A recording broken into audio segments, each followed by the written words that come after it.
آزاد ہند کے پہلے وزیر تعلیم، عظیم مدبر و دانشور، مفسر قرآن مولانا غلام محی الدین احمد ابوالکلام آزاد کی 137ویں سالگرہ تقریب مختلف تنظیموں اور اداروں کی جانب سے گجویل ٹاؤن میں روایتی جوش و خروش کے ساتھ منائی گئی،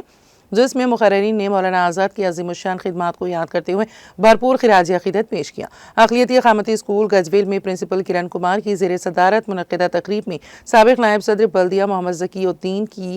مقامی کانگریس قائد بابا محمد جعفر الدین، سابق صدر تنظیم المساجد کمیٹی نے مہمانوں کی حیثیت سے تقریب میں شرکت کی اور طلبہ میں انعامات تقسیم کیے۔ اس موقع پر منعقدہ تقریب کو مخاطب کرتے ہوئے محمد ذکی الدین، سابق نائب صدر بلدیہ، نے کہا کہ مولانا ابوالکلام آزاد عظیم محب وطن، دانشور اور مسلح قوم تھے، جنہوں نے اپنی پوری زندگی ملت اسلامیہ کی تعمیر نو، ترقی اور ترویج میں صرف کر دی تھی۔ ملک میں جاری مفت تعلیمی نظام مولانا آزاد کا متعارف کردہ ہے۔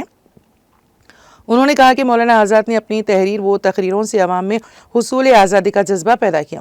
انگریزوں کی غلامی سے آزاد کرانے میں مولانا ابوالکلام آزاد کا رول ناقابل فراموش ہے۔